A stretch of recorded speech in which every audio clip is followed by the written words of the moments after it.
Olá, olá para você que acompanha o Vozes do Transporte. Seja muito bem-vindo, muito bem-vinda a mais um episódio, né, Dani? É isso Tudo aí, bom? né? Tudo bem. Hoje o nosso assunto é de mercado, né? Mercado que e espera falar aí para esse ano. o que se espera para esse ano e falar a importância da representatividade, né? Isso aí. Na indústria de caminhões. Pois é, e ninguém melhor para conversar com a gente que o Marco Saltini, que é vice-presidente da Anfavea, que é a Associação Nacional dos Fabricantes de Veículos Automotores.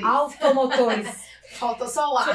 Faltou o ar. Fiz a lição. Muito bem-vindo, Marco Saltini. Obrigado, André. Obrigado, Daniela. Um prazer estar aqui com vocês. Espero que eu possa ajudar aqui nesse bate-papo. Vai ajudar bastante, porque eu acho que é um assunto legal para trazer aqui. A gente já recebeu alguns convidados que falaram um pouquinho sobre a questão do mercado, mas acho que nada melhor do que todos eles falam, né? Baseado na Anfavea, Tem aqui então, tem alguém da Anfavea, então, para falar um pouquinho. Então, explica um pouquinho pra gente. E que sabe muito de caminhão. É verdade. Quanto tempo aí de mercado?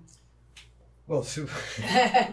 Tá bom, vai, que pergunta difícil. Não, assim, de caminhões e ônibus eu estou há 18 anos. Pronto, então você sabe falar bem pouquinho, né, sobre caminhão. No setor automotivo eu estou há 40. Nossa, então tem muita experiência. Saltini, eu queria que você começasse falando um pouquinho sobre essa sua experiência mesmo, até dentro da Anfavea, né? O que é a Anfavea e o seu papel lá dentro. Explicasse um pouquinho como que é. Legal. Bom, a Anfavea é a Associação dos Fabricantes de Veículos, né? Mais de 60 anos de existência, desde que a indústria automotiva veio para o Brasil, né? A gente tem uma história muito interessante do início da indústria automotiva no Brasil, quando, no plano de 7 metas do presidente Juscelino Kubitschek, ele decide, então, montar uma indústria automotiva. Até então o Brasil só importava veículos, né? E ele cria o Grupo Executivo da Indústria Automotiva. Vocês já devem ter ouvido falar, o GEA, o famoso GEA, né? Que é um grupo formado por especialistas que vão tentar construir as bases para que essa indústria venha para cá. Então começa a colocar a necessidade de ter conteúdo nacional para você desenvolver a indústria local. Isso começa a evoluir.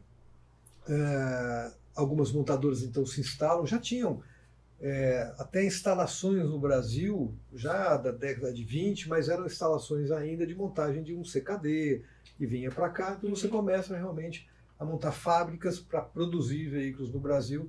Isso vem se desenvolvendo década de 60, década de 70. Na década de 90 a gente tem um ponto importante, que é o regime automotivo. Quando você, então, já a partir de 90, abre o mercado, né? Até então os produtos importados eram muito, muito taxados. E em 90, o governo Collor ele resolve abrir o mercado, usando, vocês são muito novas, talvez não lembrem disso, mas o que se falava na época era o seguinte: o presidente Collor, ele começa, o governo faz algumas viagens e diz que o Brasil só produz carroças, que os veículos lá fora já eram muito mais desenvolvidos, né? Isso talvez seja parte da história. A outra parte que talvez ele esqueceu de mostrar é que o Brasil era um país fechado sim. E que, portanto, não permitia trazer essas tecnologias. Elas tinham que ser criadas aqui, ou então você associar empresas que cedessem tecnologia para empresas brasileiras. O que é tecnologia, quando você desenvolve, tem todo um recurso que você coloca lá. Sim. Não apenas financeiro, mas também de pessoas, de capacidade, né, para você poder desenvolver essas tecnologias. Então, parte disso era verdade, você tinha uma limitação, mas forçada pelo próprio governo que tinha lei de informática, por exemplo, na época, né, tinha reserva de mercado para a produção nacional. Mas isso começa a desenvolver em 96, regime automotivo, você aí, de fato, atrai novas empresas, então novas montadoras chegam no Brasil. E a primeira etapa, depois da construção da indústria automotiva, então uma primeira etapa de ampliação. E a segunda etapa de ampliação grande é quando, em 2012, se instala no Brasil o Inovar Auto, que algumas outras empresas começam também a vir para o Brasil na base do Inovar Auto, que é um programa que aumentou a alíquota do IPI em 30 pontos, mas que permitia você reduzir esses 30 pontos se você tivesse uma industrialização no Brasil, componentes nacionais que compensassem esse valor. Isso atrai mais algumas novas empresas para cá. Então eu diria que essa história da nossa indústria automotiva, nessas 3 fases marcantes, claro que tem outros adventos no meio do caminho. Se a gente for pensar lá, década de 70, a crise mundial do petróleo, né, quando o petróleo passou de incríveis 6 para 11 dólares, praticamente dobra, né? Nós estamos falando de 100 e poucos dólares hoje no barril de petróleo, mas isso vem, então, a reboque disso.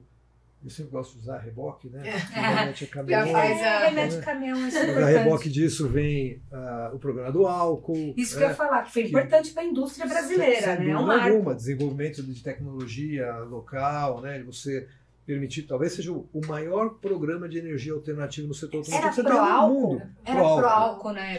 Olha, pequenininha. Eu tenho dificuldade em falar em etanol. Porque eu sou da época do álcool. Né? É verdade. Eu sou das primeiras homologações de veículos, de motores, na realidade, a álcool, que tinha que ter um compromisso de ter pelo menos 65% do rendimento de um gasolina, né? Comparativamente. Mas isso fez com que essa indústria fosse desenvolvendo. O outro marco importante é o Programa de Emissões Brasileiros, o Proconv. Né? Começou quando o Proconv? O Proconv ele é definido pelo CONAMA, pelo Conselho Nacional do Meio Ambiente, em maio de 1986, como resolução, mas entrando em vigência a partir de 1988. Então, em 86, ele monta as bases e estabelece 3 fases, inicialmente só para automóveis. Tá, isso que eu ia perguntar. Mas para caminhão foi mais tarde, né? Em 93. Tá.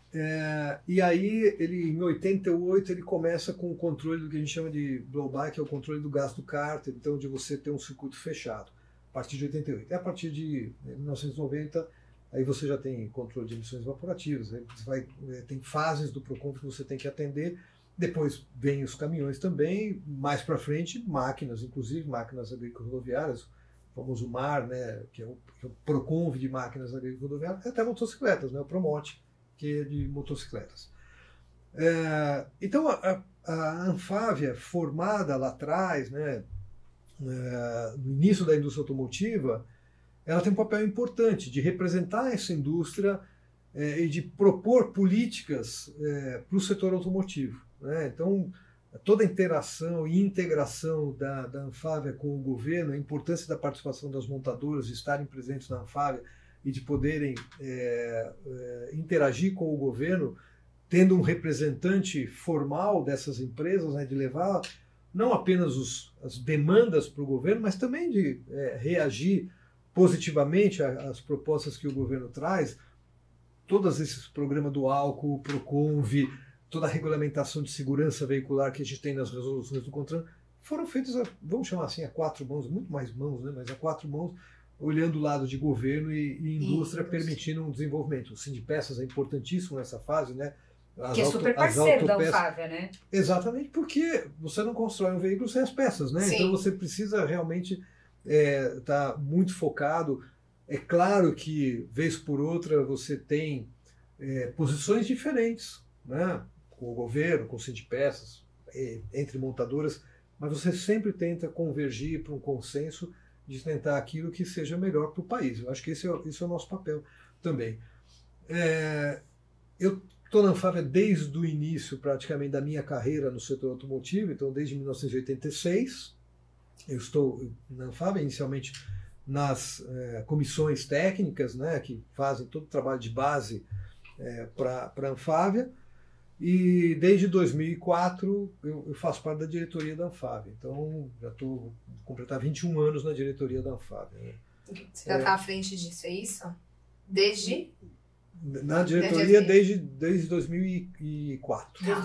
Então 21 anos de 21 diretoria. Anos. E nessa diretoria a sua posição é mais focada em pesados ou você também trabalha, se tiver, né? Porque algumas resoluções às vezes chegam primeiro em automóveis, ou algumas demandas são mais necessárias em automóveis, até por causa de volume, não sei. Os setores são diferentes. Enfim, são setores diferentes.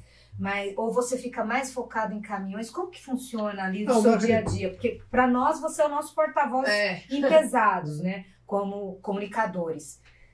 Na realidade, dentro da diretoria da Anfávia, os vice-presidentes têm responsabilidades normalmente sobre áreas que eles têm mais conhecimento, ou mais proximidade.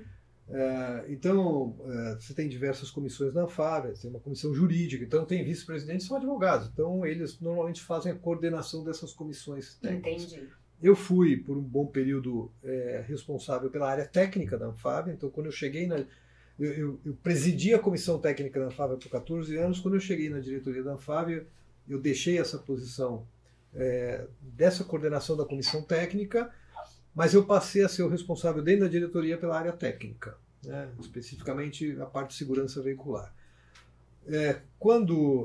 Mas lembre-se que eu era uma empresa de automóveis. Quando, em 2007, eu vou para o segmento de caminhões e ônibus, eu passo a me ocupar das questões de caminhões e ônibus. Então, eu passo a ser uma voz dentro da diretoria, das várias comissões, defendendo as posições de caminhões e ônibus. Até pela sua expertise que você vai adquirindo. Né? E dentro da Anfávia a gente também tem o que a gente chama de câmaras setoriais. São as câmaras de automóveis, comerciais leves, máquinas agrícolas rodoviárias e pesados, caminhões e ônibus. E aí eu atuo na Câmara de Pesados junto com meus colegas das outras montadoras de veículos pesados também. Então nós temos hoje uma coordenação, por exemplo, do Alexandre Parker, que é da Volvo, coordena a Câmara de Pesados.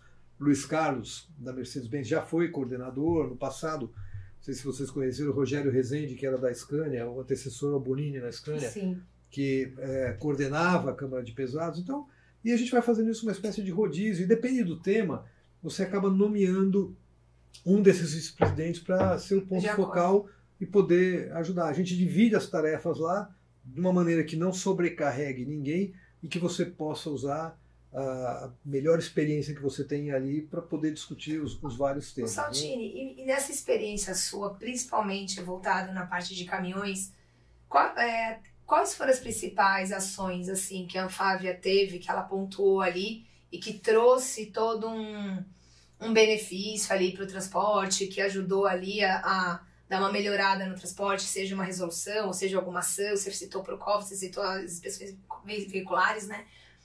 O que você pontua aí como as principais? Eu posso dizer que a Anfávia participa de todas essas discussões já há muito tempo. Então, por exemplo, toda a regulamentação de segurança veicular voltada a veículos pesados, você atua que, inclusive, constantemente. Algumas entraram em vigor recentemente. Então, todos esses movimentos, quando você lembra a questão do para-choque traseiro, eu acho que é mais significativo, né? Você tinha aquele efeito chamado efeito guilhotina, porque o para-choque ele podia distar muito da carroceria, então uma colisão traseira de um automóvel ele podia ter o efeito que a gente chama de guilhotina, porque ele podia decapitar as pessoas no automóvel. Então você estabeleceu critérios para esse para-choque, qual é a distância máxima que ele tem que estar do final da carroceria. Mas eu tenho um problema porque esse caminhão roda o país inteiro e ele vai lá, por exemplo, levar uma carga no Pará, ele tem que atravessar uma balsa e esse para-choque acaba impedindo. Então, ele é retrátil, ele pode se movimentar para poder entrar numa balsa, por exemplo, para fazer uma manobra de marcha ré, para permitir que ele não interfira, né, nessa manobra. Então, tudo isso é feito, logicamente, como eu disse, a 4 mãos, envolvendo a indústria, que vai ter que cumprir com os requisitos, trazendo experiência internacional, principalmente, né, daquilo que há de melhor, mas talvez também desenvolvendo muitas coisas localmente. O programa de emissões, toda a nossa história, no caso de veículos pesados, ela está muito ligada ao programa de emissões europeu. Então, vir para o Brasil as tecnologias, o programa de emissões, nosso Proconv, focando a legislação europeia, nos permitiu trazer essas tecnologias para cá. Então, eu acho que a Anfávia participa de todas as discussões no sentido de você permitir exatamente que essas tecnologias cheguem de uma forma acessível, inclusive, e que tenham sentido, né? Porque muitas vezes se vê alguma coisa fora do país, fala, não, eu quero colocar isso aqui. A gente teve no passado algumas colocações que não foram muito felizes. Por exemplo, dizer, não, o Brasil exporta um veículo para os Estados Unidos e ele tem 200 modificações. Parece que o produto nacional é ruim. Não é verdade. Muitas dessas modificações são exigências locais de comércio, de você comercializar um produto, ou específicas do clima, por exemplo. Exatamente. Né? A tropicalização, né? Por exemplo, em alguns países onde neva, eu preciso ter um sistema de aquecimento que me permita desembaçar os vidros, e eu preciso estar com isso no vidro lateral. Coisas que no Brasil eu não precisaria. Por que eu vou fazer isso? Né? Eu tenho um exemplo interessante que é um produto que foi exportado para um país frio, ele tinha uma cobertura da alavanca de câmbio em borracha. E quando chegou lá com temperaturas baixíssimas, essa borracha deixou de ter uma característica elástica, que é de permitir essa elasticidade, e teve uma característica plástica. Então, o camarada engatava a primeira marcha e ele voltava. O próprio carro desengatava. Por quê? Porque aquele material não estava adequado para aquele clima. Então, essas modificações, muitas vezes, são especificamente do mercado que você vai, assim como vice-versa. Quando você traz um produto para o Brasil. Um produto que roda que na a gente Europa, chama de tropicalização aqui. O que para poder se adaptar certinho, o que precisa aqui, a demanda daqui. Seguramente a suspensão feita na Europa aqui vai não funcionar vai muito bem no Brasil, porque você não tem o mesmo tipo de pavimento. Sim, né? Não dá nem para comparar. A topografia é diferente. Sim. Vamos pegar o caso de caminhões, o nível de carregamento que você tem na Europa, o máximo é 40 toneladas. Aqui a gente vai 75, 90, 91, né? Tem 91. Então, você fala assim, é diferente, são mercados diferentes. E eles requerem que você use, algumas vezes, tecnologias diferentes. Então, existem mitos que falam assim, e a indústria hoje, ela está, eu diria assim, up-to-date com o que existe no mundo fora, com tecnologia. Todo mundo fala que não deixa muito nada a desejar. Eu costumo dizer que assim, os veículos da Europa são superdimensionados, porque muitos caminhões que rodam lá, rodam aqui, obviamente tropicalizados, né? Só que, como você disse, 91 toneladas, 74 toneladas. Então, o que está lá que está superdimensionado, porque, né? Chega aqui, carrega ali, sobra. Então, muitas vezes você tem essas questões que parecem, muita gente, vamos falar assim, né, como brasileiro, a gente tende a achar que o que vem lá de fora é sempre melhor, né? E na realidade a gente faz muita coisa boa no Brasil. Não no setor automotivo só, em muitos setores, né? Que o Brasil, inclusive, domina muitas tecnologias. Então, o que a gente precisa entender é o seguinte, o que nós temos como missão é oferecer o melhor para o nosso cliente, para que ele possa fazer uso da melhor maneira possível e trazer o resultado que realmente ele espera. Sim. Quando você fala, olha, tem uma característica diferenciada aqui, eu preciso tentar atender esse cliente para aquela aplicação. Né? E no caso de caminhões e ônibus, isso é muito peculiar à nossa indústria, né? Diferente de um automóvel que normalmente você produz um produto, cria alguns pacotes de opcionais, mas é aquilo. No caminhão eu vou lá ver, mas qual é a distância em trecho que esse camarada precisa aqui para essa operação, né? É um 6x2, é um 6x4. Então você tem um trabalho muito mais focado na aplicação do produto. Uma coisa mais É uma questão técnica, né? Porque ninguém vai comprar um produto que ele não precisa só para dizer que ele tem, né? Exato. Ele ali realmente ele precisa, e o camarada não compra um caminhão também para deixar parado na garagem, né? Certeza. Ele compra porque ele tem algum trabalho a fazer. Então isso é fundamental. E eu acho que todo o apoio que eu acho que a Anfávia oferece hoje, seja para o governo, para a sociedade de forma geral, nos vários fóruns que participa, é com esse objetivo de você poder entregar melhor, mas dentro daquilo que seja capaz e viável de você fazer. Também não adianta você querer estabelecer, muitas vezes a gente corre esses riscos, né?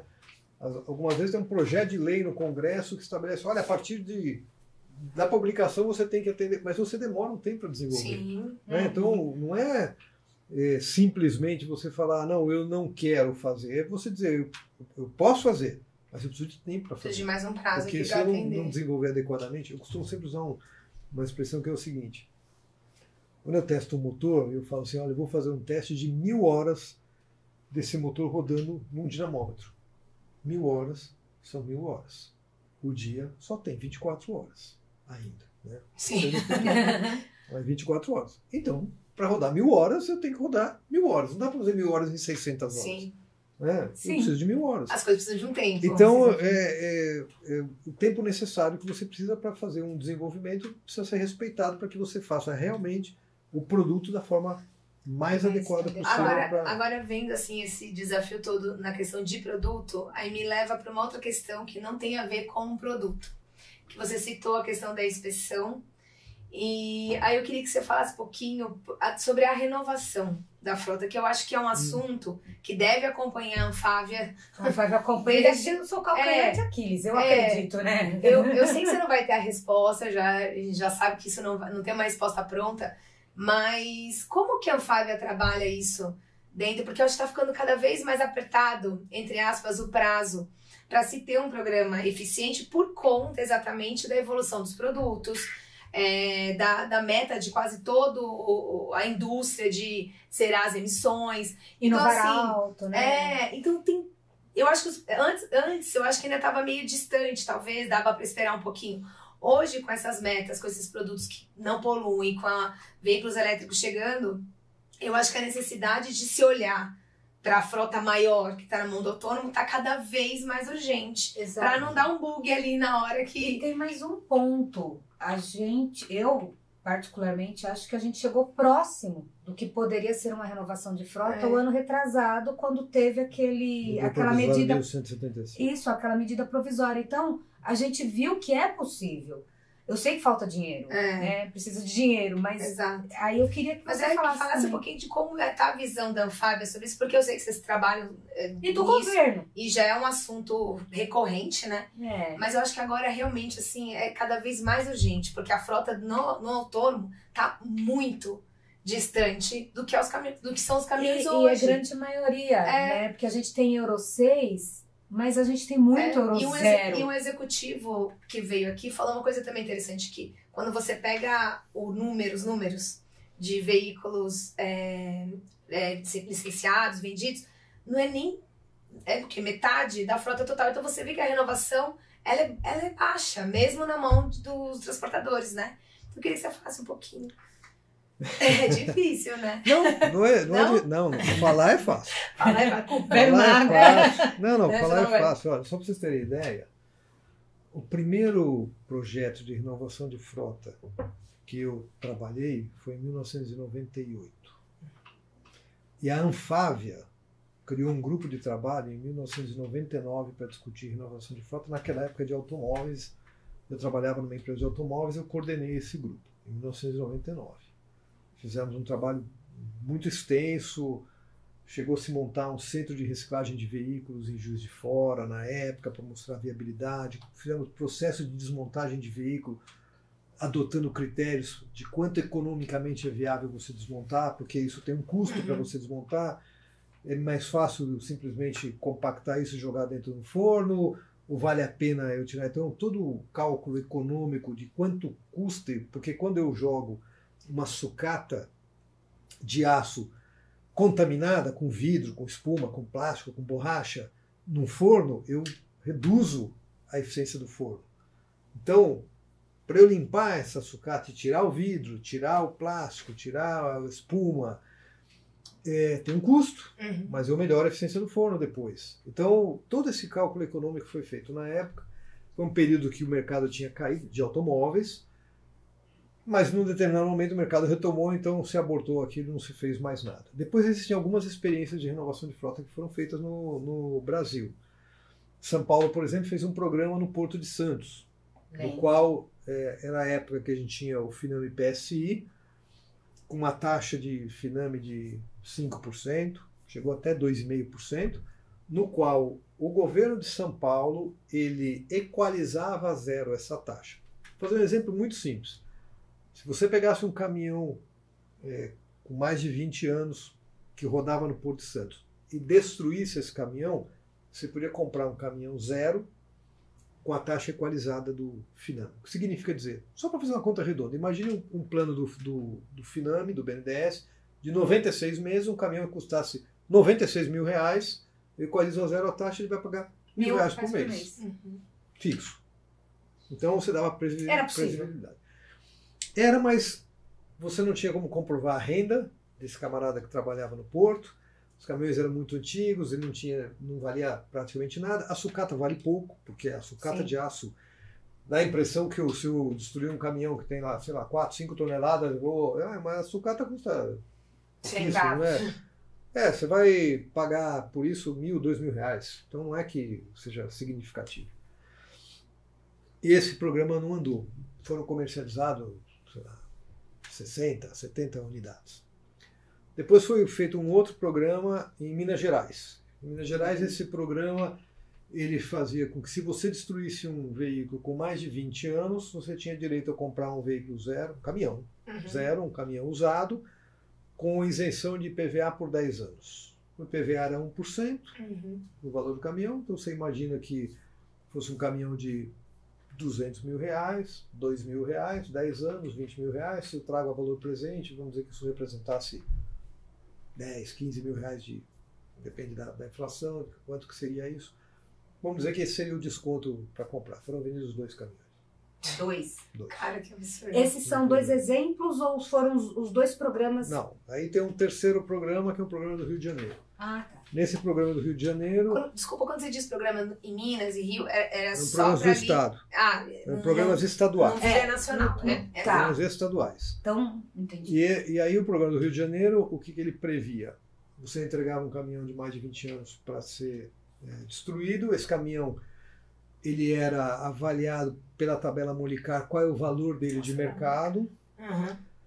Esse valor de mercado garantia um grau de alavancagem para a compra de um caminhão zero isento de ICMS.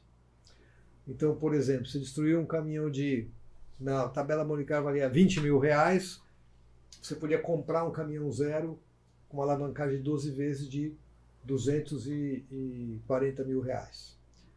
Ou 2 caminhões de R$120 mil. Não precisava ser zero. Não precisaria zero. Tinha que ser zero porque você tinha o ICMS atrelado com a isenção do ICMS. Mas além disso, se o comprador fosse contribuinte, quando você compra um caminhão hoje e você é contribuinte do ICMS, você se acredita desse valor. Então, apesar de você pagar no preço, vamos pegar lá 12% de um valor, vamos dizer que um caminhão custa 100 mil. Você pagou 100 mil no caminhão, 12% é ICMS. Então isso vai para o Estado. Quem está comprando esse caminhão, se ele for contribuinte do ICMS, ele se acredita desses 12 mil e pela Lei Candir ele recebe isso em 48 parcelas. Né? Então, apesar dele estar tendo no programa do Rio a isenção do ICMS, ele ainda assim recebia o crédito. Então ele se acreditava do valor para receber. Esse programa ele durou 4 anos, mais ou menos. Caramba! Ele foi... Na realidade, os 2 primeiros anos tinha muito problema ainda de legislação, porque o Rio de Janeiro ele fazia inspeção técnica veicular e o caminhão, para ser destruído, tinha que passar na inspeção. Então você chegava um caminhão lá com uma lâmpada queimada, não, tem que trocar a lâmpada. Mas eu vou destruir o caminhão, ele vai para a prensa. Mas tem que passar na inspeção. Meu Deus! Até mudar a legislação, para poder falar, olha, o veículo que vai para esse programa de enrolação, mesmo que não passe a inspeção, pode ser destinado, então, desde que seja destinado. Então, os 2 primeiros anos foi meio que perdido.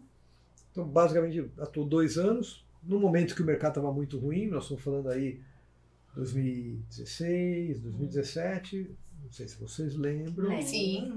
O mercado estava... 2016, o mercado total brasileiro de caminhões foi de 50 mil unidades. Caramba. E 2017, 52 mil unidades. Gente, isso é surreal. É surreal. A gente está falando de pesados, né? Pesados, caminhões. Caminhões, porque vamos lembrar, nós somos 100 mil. Vamos lembrar que... Chegamos a 170. Vamos lembrar que... Então, 172. Os grandes estavam renovando. Vamos lembrar que ainda tinha International no mercado e Ford. Caramba!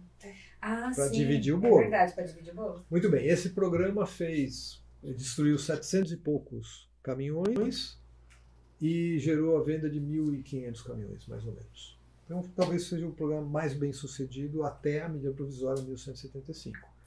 E aí a medida provisória, que foi feita em 2023, ela teve, como toda medida provisória, né, quando o governo manda uma medida provisória para o Congresso, ele tem uma validade de 60 dias, podendo ser prorrogado por mais 60 dias para ser analisada pelo Congresso e votada. Aprovada, não. Aprovada com emendas ou não aprovada.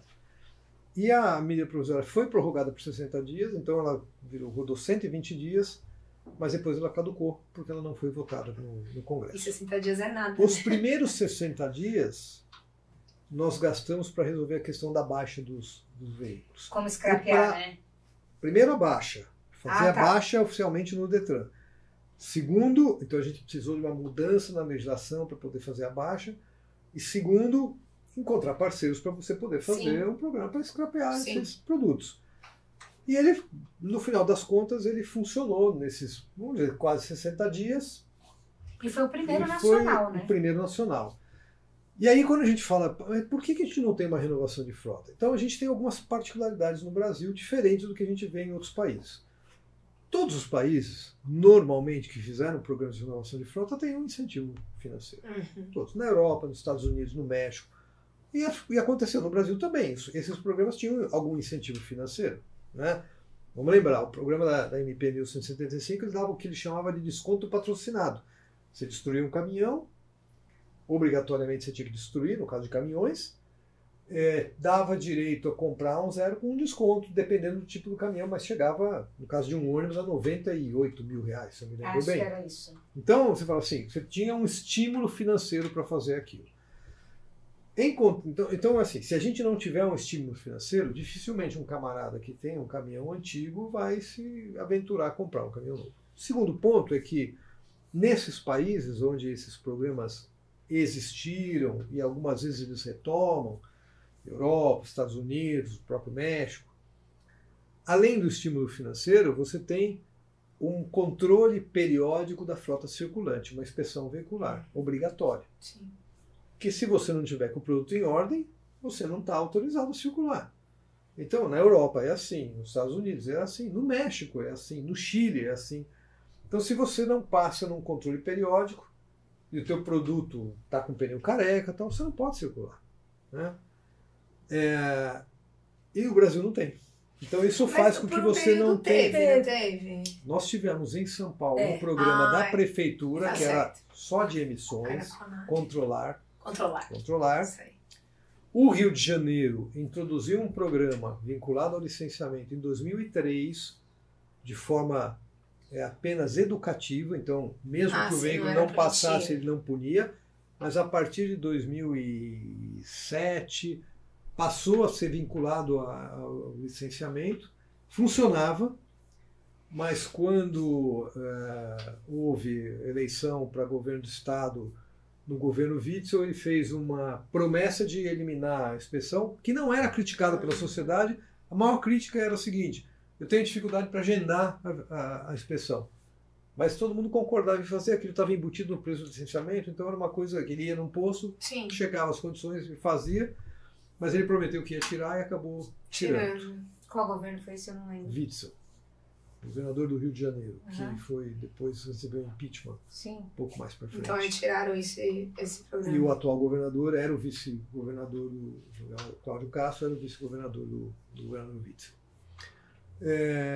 Então você tem, assim, esporadicamente alguns programas. Agora, um ponto importante. Em 2013, você tinha uma série de entidades que tinham as suas propostas de renovação de frota. A Anfávia tinha dela. O Sindipeças tinha uma proposta. Os sindicatos metalúrgicos do ABC tinham uma proposta. A CNT tinha proposta. O Instituto Aço Brasil tinha proposta. Então, essas entidades, nós chegamos à conclusão do seguinte: era uma fenação, por que não unir esforços e fazer um único programa? A gente concorda aqui num programa. E aí criou-se uma coalizão para a renovação de frota. Essa coalizão existe até hoje, já está trabalhando. E a gente vem discutindo, aí consolidamos um programa único, que lá no passado era um programa que, destruindo um caminhão, você recebia um bônus de 30 mil reais, e aí esse bônus só viraria, de fato, dinheiro na venda de um zero. Então você pegava um caminhão de mais de 20 anos, destruía, dava um certificado de 20 mil reais. Esse camarada comprava um caminhão não de mais de 20, comprava um caminhão de 15 anos. Isso pode falar, ele vai ele pagava parte do caminhão com esse bônus. Aí, esse de 15 comprava um de 10, pagava parte com isso. Esse de 10 comprava de 5, de 5 comprava um 0. Sim. Quando ele colocava esse valor na montadora, a montadora ia e tinha um crédito financeiro que compensava esse valor. Essa era a lógica que na época a gente entendia que 30 mil reais era suficiente. Hoje a gente viu pela medida provisória 1175 que os valores são maiores que isso. O grande problema, eu posso dizer o seguinte, existe talvez o melhor programa piloto que foi feito é a medida provisória 1175. Então existe uma sistemática que você entende que permite funcionar esse programa. O que falta? Funding para isso. É a única coisa que a gente tem discutido. O Ministério, da onde que vai vir isso? O Ministério do Desenvolvimento, ele recentemente retomou as discussões de renovação de frota. Então a gente vem discutindo esse grupo que compõe a coalizão, mais o próprio Ministério, e alguns ministérios, transporte, o BNDES participa. Então, você criar uma sistemática para poder fazer um programa que é possível fazer desde que você tenha o recurso para fazer. E aí o segredo é encontrar um mecanismo que permita esse recurso. Fala-se muito, por exemplo, do FUNSET, que é o Fundo das Multas, você destina parte disso, e que faz algum sentido, porque você vai usar esse fundo exatamente para a melhoria da segurança veicular, então faz sentido. Sim. A gente até pouco tempo atrás alimentou uma esperança também no novo DPVAT, que era o seguro obrigatório, que virou SPVAT, que deveria ter entrado novamente em vigor em janeiro, mas o governo decidiu não colocar, que é aquele seguro obrigatório, que é a indenização para vítimas de trânsito. E que tem a ver, né? E que também tem todo o sentido. Não, o veículo antigo que talvez não tenha toda a segurança necessária, que pode causar um acidente, então você usaria esse recurso. Então você tem que encontrar um mecanismo que permita gerar esse funding, e a gente sabe que hoje, na situação fiscal que o país está, vai ser difícil o governo. Então a gente não tem como pensar Não, a gente está pensando, e vocês podem pensar e ajudar a gente a pensar. Não tem problema nenhum, pensar é livre. Mas não existe nada para esse ano ainda, né? Talvez até a gente está trabalhando em como conseguir esse funding. Esse é o trabalho que a gente está fazendo. Será que não vale a pena ir no Banco Mundial e pedir um recurso desse, por exemplo? Porque pode melhorar as questões ambientais, por exemplo? Sim. Será que por exemplo, hoje a gente tem lá linhas de financiamento no BNDES, o Fundo Clima, que é um recurso proveniente, inclusive, do Ministério do Meio Ambiente para melhorar as questões climáticas. Será que a gente não deveria olhar isso com um pouco mais de foco e falar, eu substituir, mesmo que seja tirar um Euro 0 por um Euro 6, um Procon VP8, e colocar no mercado, já não traria algum benefício? Com certeza. Ou novas tecnologias, ou um biocombustível, um HVO, um biometano, né, um híbrido, um elétrico, sei lá, você poder fazer alguma coisa. Então, o que eu acho é o seguinte, a gente precisa realmente se debruçar na discussão de encontrar uma maneira de financiar um programa como esse, que ele vai trazer resultado positivo para a sociedade. Soluções de retrofit. A Anfávia é um pouco reativa às soluções de retrofit, pelo seguinte, a garantia disso. Quem garante que o que está sendo feito é o que é. E como é que você vai garantir a mesma segurança que você tem no mercado. Então se fala muito assim, vamos pegar um caminhão antigo, né? E vamos transformar ele em elétrico, ou um ônibus antigo e transformar ele em elétrico. É muito bacana falar, mas você tem uma responsabilidade sobre isso, o que você está fazendo, né? Quem será o responsável sobre isso? Então, eu acho que aí é uma questão que a gente precisa entender de fato como a conveniência de você fazer isso de uma maneira adequada. Né? Então, é muito difícil você simplesmente falar, vamos fazer um retrofit, faz e coloca no mercado, eu faço uso aqui uma tecnologia, mas você está garantindo toda a segurança. Tem as questões técnicas, um produto que foi desenvolvido, projetado para atender determinados padrões, como é que fica esse produto? Mas já tem empresa fazendo, né? Em elétrico, mas eu não sei se existe. É uma pergunta mesmo de ignorante, me perdoem. Mas assim, sai de um Euro 0 para o Euro 3, já seria um ganho. Não sei, eu estou jogando aqui para o universo. Me explique você que sabe. O Euro 0 tem um motor diesel com bomba mecânica. Euro 3 Aí eu vou passar para um Euro 3 com bomba, na realidade com sistema eletrônico. Né? Simples, posso pegar e montar o motor lá? Posso. Né? O sistema elétrico desse veículo está preparado para...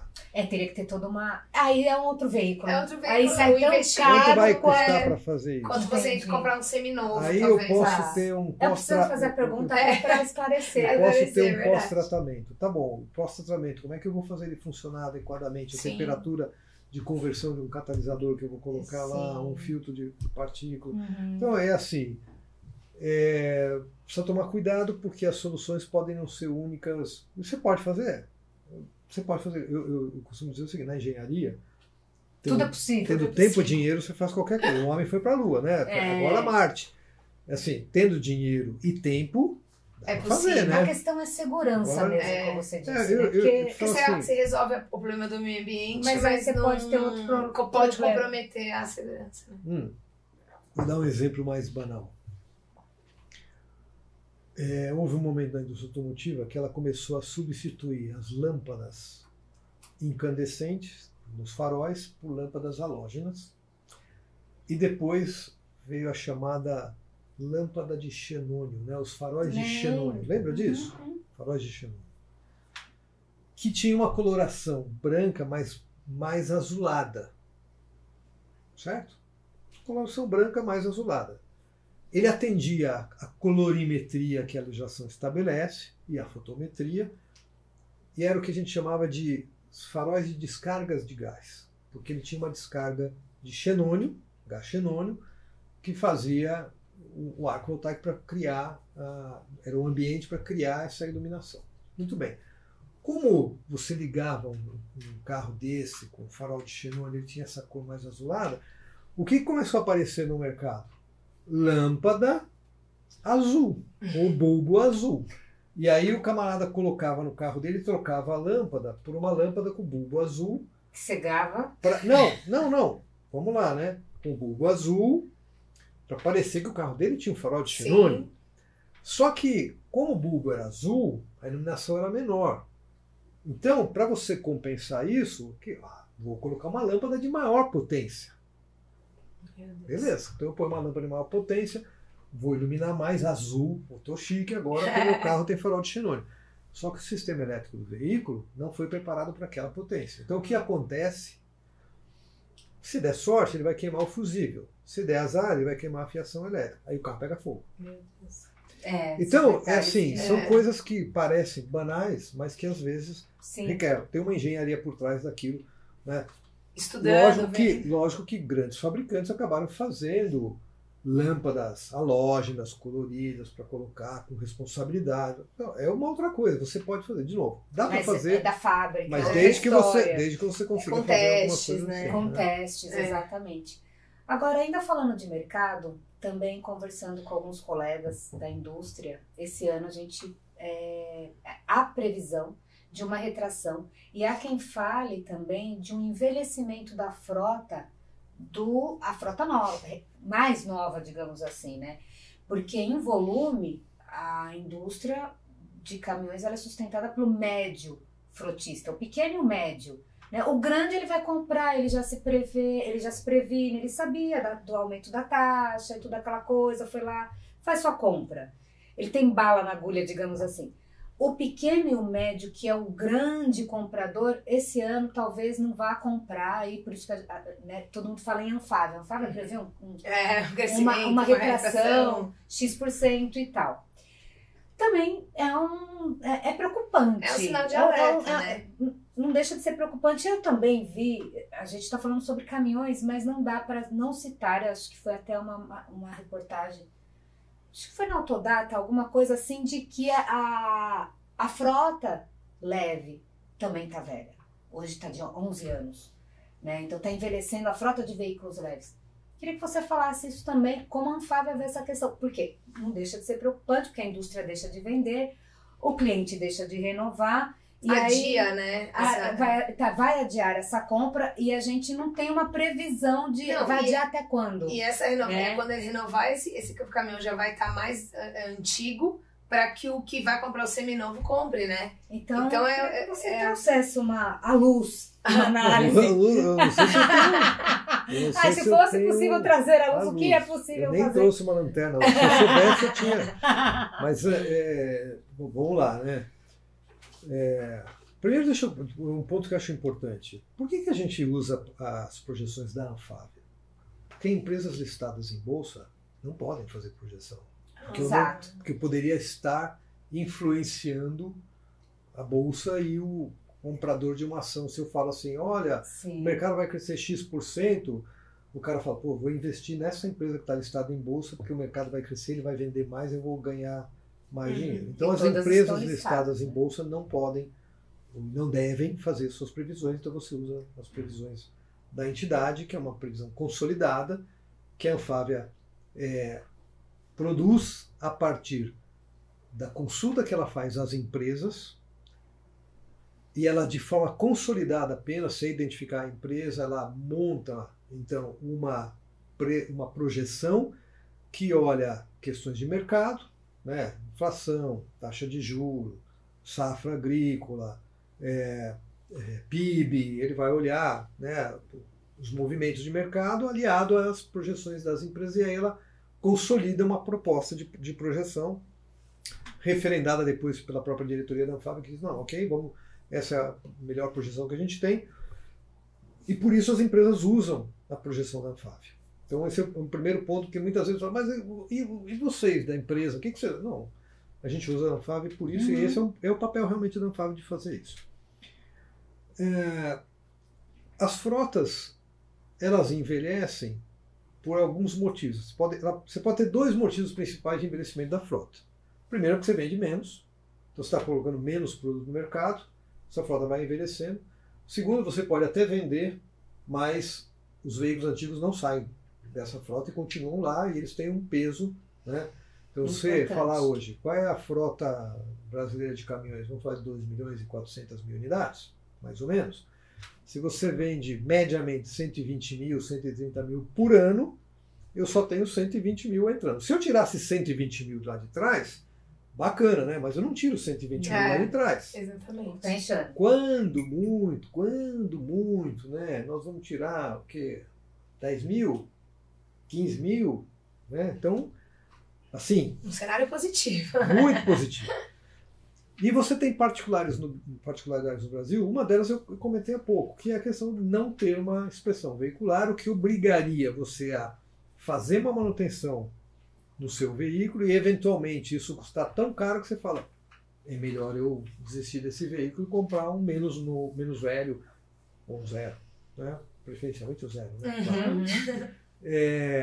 E o outro fator é que, diferentemente em outros países, que você tem um desestímulo a um veículo mais antigo, o Brasil acaba tendo um estímulo, né? A gente recentemente viu aí o Congresso Nacional trabalhar uma proposta de isentar veículos com mais de 20 anos de IPVA. Então, quando em outros países, à medida que o veículo vai envelhecendo, ele paga mais imposto, no Brasil ele paga menos. E chega a um ponto que ele não paga mais. Né? Então, isso não é um estímulo a você trocar de produto, é um estímulo a você ficar com um produto mais velho, porque você fala, bom, tem umas vantagens aqui. Agora meu produto não paga mais. Então não tenho mais esse custo anual que eu tinha, agora eu só faço licenciamento. Né? Isso. Então, isso são os dois principais motivos, a falta de uma inspeção e, logicamente, você não tem um estímulo para trocar um veículo antigo. Eu, seriamente, não acredito que um autônomo, que tenha um caminhão de 30 anos, que não seja um caminhão de coleção, que ele ande com um caminhão de 30 anos porque ele gosta de andar com um caminhão de 30 anos. Claro que não. Ele anda porque ele não tem condição de comprar um caminhão mais novo. Exato. E a única então, que você precisa criar uma condição para que ele possa adquirir com linha de financiamento, com valorização dessa troca, né, de você permitir mecanismos, como a gente fala, de uma renovação de frota. Então, o que a gente vê para esse ano é basicamente um mercado estagnado em relação ao ano passado. Né? Nós estamos falando praticamente o mesmo volume de vendas do do ano passado. 124.900 para 125.100. Vai ter alguma retração? Se falar no total, porque o que eu quero dizer... Vamos lá, se eu olhar os 2 primeiros meses do ano, eu vou dizer que ele não vai ter. Vai ser o mesmo mercado do ano passado. Mas foi legal esses 2 meses. Assim, foram boas vendas, quer dizer, volume adequado, mas é assim, é muito começo do ano ainda. E os efeitos que a gente vai ter do aumento da taxa de juros, né, que vai continuar aumentando, o Banco Central já sinalizou, vai continuar aumentando, portanto, com o aumento do custo do financiamento.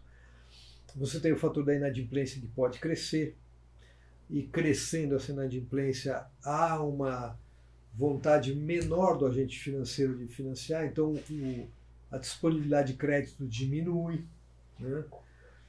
Então, e são fatores que fazem com que isso possa restringir um pouco as vendas. Por outro lado, eu tenho uma previsão de safra agrícola de aumento de 10%, nós vamos chegar a 322 milhões de toneladas esse ano. Isso pode favorecer provavelmente alguns mecanismos, e quando a gente fala assim, quando você coloca assim, que o grande ele tem como comprar, ele já previu a taxa de juros e tal, mas para ele comprar, ele tem que jogar esse usado dele no mercado, né? Então ele acaba colocando esse produto no mercado e ele precisa estimular esse mercado para poder também comprar um zero. Então, assim, o PIB desse ano, se pegar o último Boletim Focus, nós estamos falando de 2,01 de PIB esse ano, que é pequeno, mas se você considerar o Brasil dos últimos anos, não é tão ruim assim. Mas é assim, por que a Anfávia projeta uma certa, vamos dizer assim, manutenção do volume do ano passado? Porque as indicações não nos fazem acreditar que nós vamos ter um crescimento. Vamos ter uma retração desse mercado? Pode cair? Até pode. Quanto? Se você pegar, nós estamos falando de menos 0,2%, ou seja, praticamente... Vai ser meio parte técnica. Mas nós estamos em fevereiro ainda, né? Março começou agora. Aliás, na realidade o ano começa segunda-feira, porque o carnaval acabou, ainda né? tem... Não, amanhã tem desfile das campeões. Então não é que acabou não. Amanhã ainda tem desfile da Marquês de Sapucaí, aqui no Sambódromo de São Paulo. Então, carnaval mesmo acaba nesse fim de semana. Portanto, o ano começa na segunda-feira. E aí é que a gente vai entender um pouco melhor o movimento de mercado. Então é bem certo, mas ao mesmo tempo é um volume ainda bom. Em vista do que... Já tivemos anos piores, 2016, 2017. Não vamos falar de você. Eu diria assim, qual foi o pior período para você, 2016 ou pandemia, para a indústria? Não, acho que 2016 foi... Foi punk. Nossa, você viu os pátios, você ia fazer matéria, você viu os pátios Eu não sei quanto tempo a gente tem, mas se vocês me permitirem, eu conto uma historinha muito rápida. Vou tentar fazer rápida. Em 2012, lá para março de 2012, eu recebo uma ligação do então presidente da FenaBrave, Alarico. Lembro. Excelente pessoa. Figuraça. Era fantástico. Alarico me liga e fala assim: Saltini, nós queremos, no congresso da FenaBrave, esse ano que vai acontecer em agosto, nós queremos fazer um painel com você para falar de formação de rede de concessionários. Falei, Larico, fico lisonjeado, mas não entendo nada de formação de rede. Não sei, não conheço. Não acho legal eu pedir para o meu pessoal aqui da empresa de formação de rede, de preparar um material para mim e eu apresentar por simplesmente, porque, de repente vem uma pergunta que eu não sei responder, chato. Mas se você quiser, eu indico alguém aqui da empresa para fazer. Ele falou, não, nós queremos o Saltini. Eu falei, eu fico mais lisonjeado ainda, né? Não sei porquê. Eu falei, mas tudo bem. Qual é o tema que você quer falar, então, que você se sente confortável? Eu pensei rapidamente, falei assim, nós acabamos de entrar com o Euro 5 no mercado. Por que não falar da introdução, os desafios da introdução do Euro 5? Mas na minha cabeça, quando eu propus isso, o que eu imaginava? À medida que os meses vão passando, vai aumentar o volume de Euro 5, nós vamos vender mais, papapá, né? Aquela história toda. Isso era março. Ele, não, topou na hora, vamos falar sobre isso. Tá bom, deixa comigo, vou preparar a apresentação. E o começo do ano, na mudança de fase, até março você pode vender estoque de passagem. Né? Aquilo que foi produzido até dezembro, de Euro 3, na época, você vende. Pulou, né? Você vende em então o mercado março. Bombando. Não, o mercado estava. E vinha de um mercado, né? Vamos lá, né? 2011 tinha sido 172 mil unidades. Gente, até né? padeiro comprou mercado. Eu me arrependo até hoje de não ter investido comprado. nessa. Muito bem. Aí, março, 10 mil unidades. Abril, 10 mil. Maio, 10 mil. E a gente vinha de uma experiência que era de 12, 13, 14 mil por mês. Eu falei, meu Deus do céu. Aí já só mudando a falei, vai chegando agosto, como é que eu vou fazer? Aí eu falei assim, espera um pouquinho, deixa eu. Agora eu preciso entender um pouco mais isso. Aí eu fui na história, fui buscar qual era o volume de vendas de veículos comerciais no Brasil, principalmente caminhões, e eu usei como base o ano de 1980. A década de 80 era comercializado no Brasil, anualmente, em média, 45 mil unidades. Caramba, de caminhões. Gente. Década de 80. Na década de 90, esse número passou a 55 mil unidades. Ano. Gente. 55 mil em média. 57, 52. Em média, 55 mil. No início dos anos 2000, que eu não sei como é que chama nessa década, e vocês também não sabem, porque ninguém sabe como é que chama. É verdade. Porque a gente sabe a década de 10, a gente sabe a década de 10, né? Que começa de 10 até 20, mas a gente não sabe como é que. Eu não sei. Na virada. Então, no início dos anos 2000, esse volume até 2006 chegou a 75 mil, não tinha passado de 100 mil unidades. Ele passa de 100 mil unidades a partir de 2006, 2007. Coincidentemente, quando eu entro na indústria de caminhões. Mas isso é só uma coincidência. Né? E aí os volumes começam a crescer, vai a 122 mil unidades, depois cai a 104, mas mais ou menos era isso. Nós estamos em 2012. E aí, 2010, ele chega a 158 mil unidades. Nossa, gente, pensar isso, hein? Tempos de ouro. Teve uma fena todo mundo aqui, ó. Mas vocês sabem, orelha. Vocês sabem quanto foi o PIB do Brasil em 2010? Não, 7,5%. Caraca, e agora 2 a previsão. 7,5%. Então, tinha motivo para aquilo. Muito bem. E aí chega 2011, 172 mil unidades. E eu estava vendo que em 2012 nós estávamos já quase em agosto, 10 mil por mês, nós já estávamos lá mês 8, vai fazer, vamos lá, tinha 7 meses completos, 70 mil unidades, eu falei assim, bom, vai chegar a 120 mil, se chegar nesse ritmo, 10 mil, mas não vai ser o 172 e não vai ser o 158 de 2010. Aí eu falei assim, pô, mas eu fiz essa história. Então, na verdade, o mercado de caminhões no Brasil é realmente um mercado de 120, 130 mil unidades.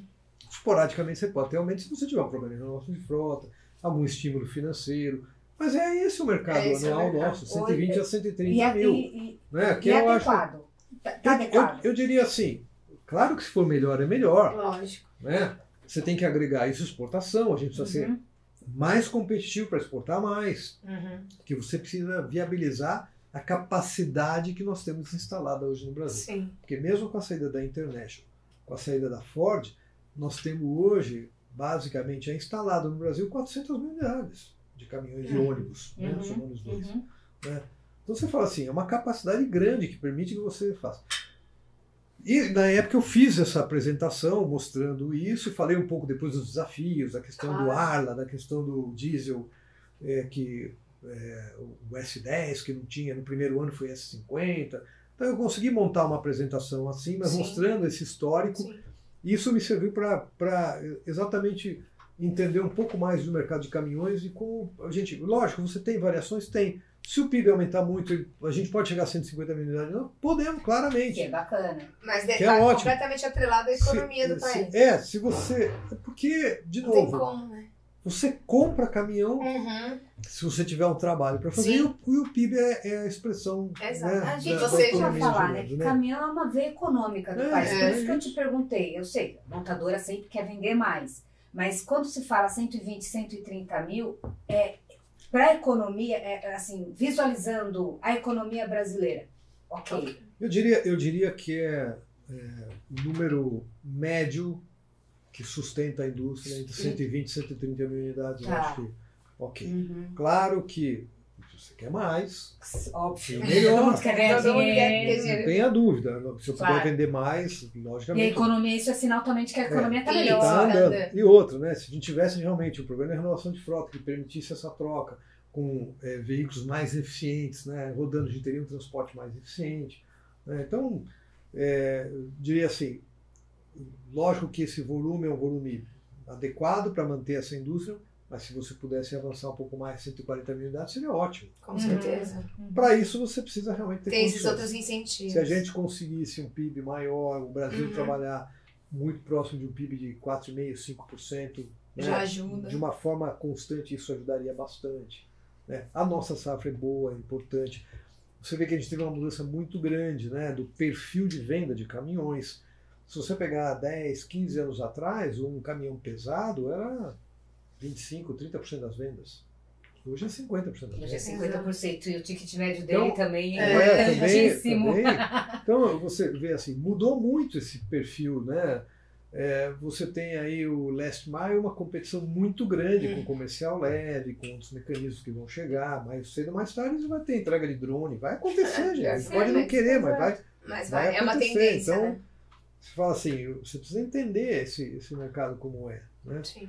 E avaliar como pode fazer ele um mercado que seja adequado, né? Eu não diria nem robusto, mas adequado para a manutenção dessa indústria, que é uma indústria importante, que emprega muita gente, paga bons salários, tem bons benefícios. Então, se você olhar, né, relativamente a indústria paga muito melhor salários que os serviços pagam, né, que o comércio paga, com mais benefícios. Então, você tem uma indústria que seja adequada, saudável, isso para qualquer segmento, isso é importante para o próprio país, porque você aumenta a renda per capita, né? Exato. E a indústria automotiva ela tem um papel importante, né, no desenvolvimento do país. Assim, historicamente, a gente tem uma história. O nosso presidente, né, veio da indústria, aí, né? Enfim. Antes de você terminar, já que você tocou nesse ponto, porque eu sou um cara que fala bastante, gosto muito de história. Eu gosto de conversar com vocês, Altini. Vocês me permitem uma outra historinha que eu acho interessante sobre o setor automotivo. Né, e da importância do setor automotivo para vários países. Por que você quer ter uma indústria automotiva? Né? Uma vez, eu faço, às vezes, encontro com esses analistas de investimentos, normalmente são pessoas jovens, então, que vão olhar, né, os resultados das empresas. Então o camarada quer saber como é que vai ser a indústria de caminhões esse ano, porque ele tem lá um camarada listado em bolsa e ele quer oferecer ações desse cara que é um fornecedor da indústria, por exemplo, né? E aí, num desses encontros, uma moça faz um comentário dizendo assim: a indústria automotiva tem muito incentivo no Brasil. Oxe. A gente ouve muito. Aí eu falei assim, você, toda hora vocês vão lá, pede isenção de imposto. Eu falei assim, um pouquinho. Primeira coisa, deixa eu entender uma coisa. Você gosta de pagar imposto? Primeira pergunta. Segunda, você acha que os impostos no Brasil são baixos? Não, são altíssimos. Perfeito. Então por que quando a indústria vai lá e pede para reduzir o imposto, você acha ruim? Né? Se nós estamos pedindo para reduzir o imposto. Sim. Né? Porque você quer vender mais. Não, mas o efeito prático depois para você é redução do imposto. Exato. Porque eu sou obrigado a transferir isso no preço do produto. Então o consumidor vai pagar menos. Depois outra coisa. Eu não sei que tanto de incentivo você está falando, mas deixa eu entender uma coisa. Sabe por que os governos em vários países dão incentivo para a indústria? Porque é uma indústria com uma cadeia muito longa. Você tem lá minério de ferro, né, vai fazer o aço, você tem plástico, tem vidro, tem tinta, tem espuma, borracha, então é uma cadeia muito longa. E se você me der o exemplo de um produto que tem uma cadeia longa como essa, eu sou o primeiro que vou dizer que esse produto tem que ser incentivado também. Por causa dessa cadeia, dessa indústria de transformação de todos esses segmentos. Você tem algum exemplo? Ela falou, não sei. Eu falei, vou te ajudar. Tem que ajudar. Máquina lavar. Máquina de lavar. Tem aço? Tem. Tem plástico? Tem. Tem vidro? Tem. Tem borracha? Tem. Tem espuma? Até tem, porque dentro tem, do lado dos amortecedores, tem lá até para diminuir a vibração das chapas, às vezes. Então, essa indústria deveria ser... Sabe qual é a diferença da indústria automotiva para a indústria da máquina de lavar? Alguma vez você pôs insulfilme no vidrinho da sua máquina de lavar? Pôs insulfilme nele? Você pôs um gancho de reboque? Levou ela para lavar, no lavar rápido? Parou no valet, com a máquina de lavar, para pagar o cara do valet? Deixou na rua que o flanelinha veio lá e você deu um troco para ele olhar a tua máquina de lavar? Essa é a diferença da indústria automotiva. Porque além de você fazer essa cadeia toda se movimentar, no momento que você vende esse produto, ele continua fazendo a economia girar. Porque o cara do estacionamento vai estar lá, o cara que faz a lavagem do carro, o camarada o do seguro, que toma cuidado, o seguro. Porque até o governo, porque PVA. Porque ele quer consumir, você vai consumir. Na máquina de lavar você vai consumir eletricidade e água, no carro você vai consumir combustível, eletricidade, o que seja, né? Então eu falei assim, é por isso que a indústria automotiva é importante, e por isso que os países querem a indústria automotiva. Claro. Né? Porque faz quando você olha isso, você vai... E se você desse um fim para ele, o que aconteceria? Ele vai lá para uma sucateadora que vai aproveitar e vai usar isso como matéria-prima para outras coisas. Boa, né? Boa. Ai, Saltine, é muito bom conversar. Acho que a gente vai ter que fazer a parte 2. A gente vai ter que fazer a parte 2. Vamos fazer a parte 1, parte 2. Porque muita coisa. Né? Agora, assim, rapidamente. Tem a pergunta que a gente não prepara nem a gente não prepara. É uma pergunta rápida. O que você gosta de fazer quando você não está aí nesse comando da Anfávia? Eu corro, né? Que legal. Eu corro. É verdade, Saltine. Eu sou corredor. Então, mas você participa de maratona, tudo? Amanhã, às 7 horas da manhã, se você for no Parque da Ibirapuera, você vai me encontrar correndo lá. Que legal! Você faz maratona também? Não, maratona não. É hobby? O que eu já fiz... Não, eu me inscrevo em algumas provinhas, legal. mas a minha... Eu vou ser abusado agora, eu vou falar que a minha especialidade são provas de 10 km. Não, eu corro provinhas eu corro provinhas de 10 km, porque é uma prova rápida, que eu corro um pouquinho menos de 1 hora, então eu faço a prova Nossa, já corri meia maratona,